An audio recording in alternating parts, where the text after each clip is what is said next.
आज यह कह सकता हूं कि अगर एक गरीब माँ बाप का बेटा एक अति पिछड़े वर्ग में पैदा होने वाले माननीय श्री नरेंद्र मोदी जी भारत के तीसरी बार प्रधानमंत्री हैं, तो बाबा साहब के संविधान के कारण है, बाबा साहब की समानता के अधिकार के कारण है।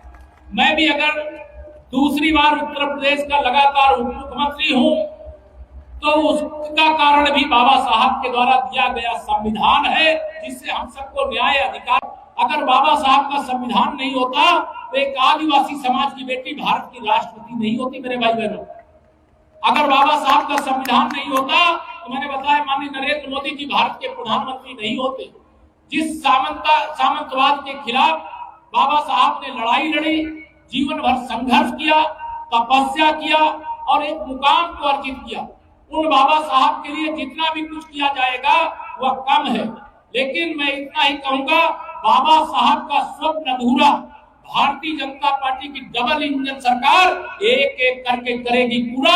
ये हमारा भीम नगरी में संकल्प है, ये आप सबको आश्वासन है, आप सबको मैं भरोसा देना चाहता हूँ।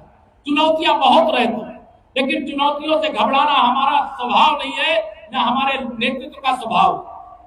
जो भी चुनौती होगी उसका सामना करेंगे, लेकिन